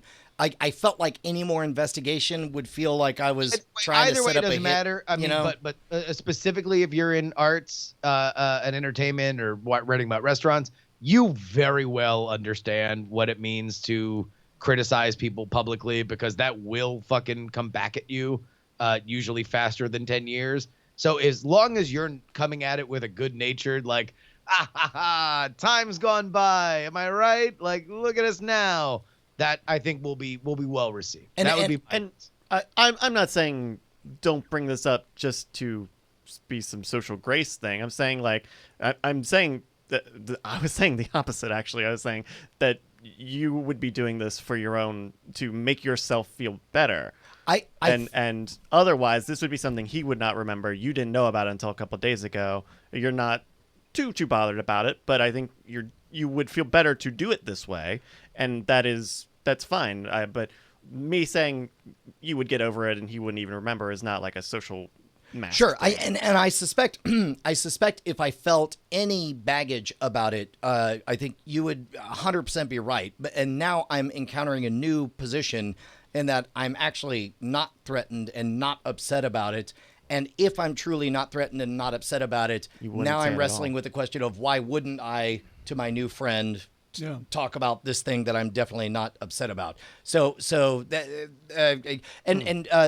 for example, and we've seen what this looks like. Remember, must have been almost a decade ago that for whatever reason, Kevin Smith had a bug up his butt and just decided to trash our friend C. Robert Cargill for like a whole tweet storm or whatever. And then later, he encountered C. Robert Cargill at a screening, and there was this genuine moment of like, oh, did I go off on you?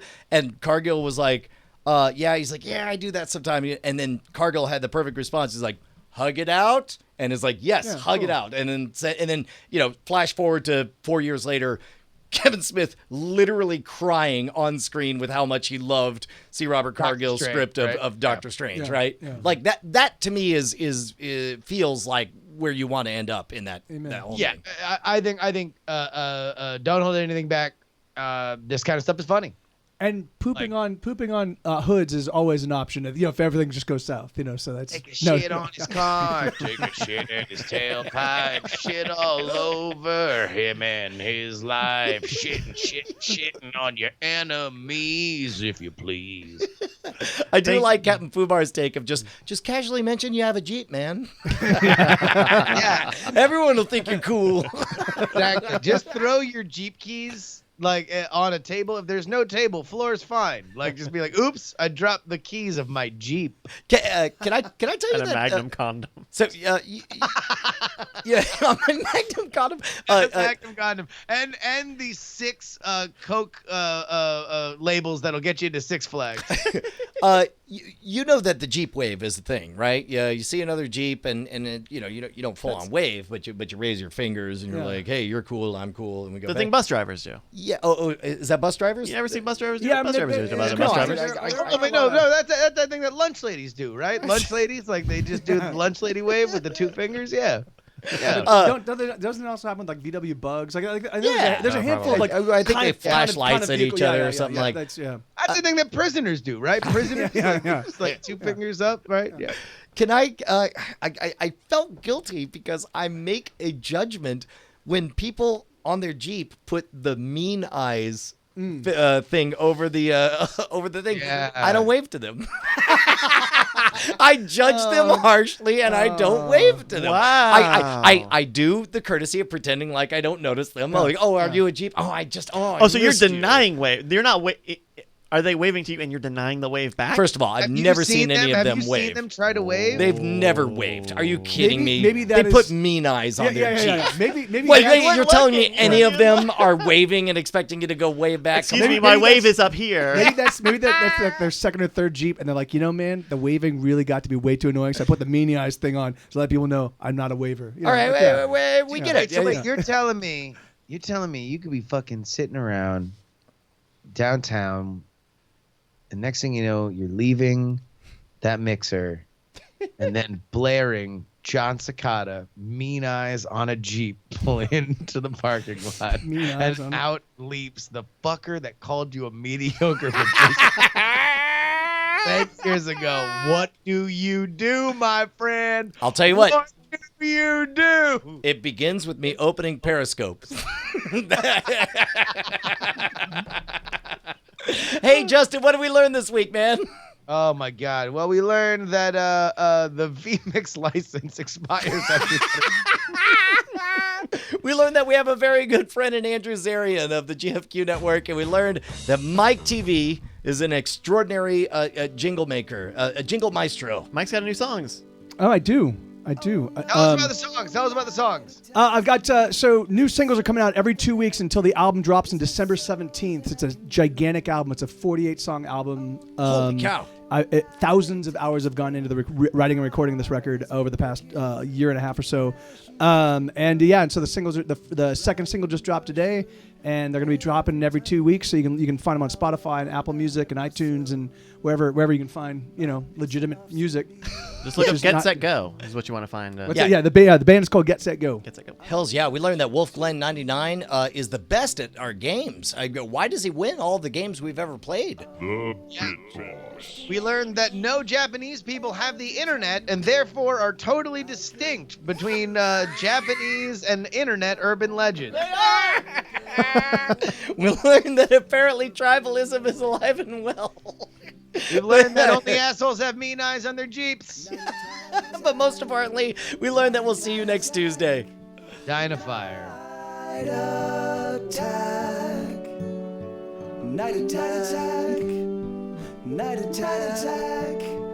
Night attack. I love you.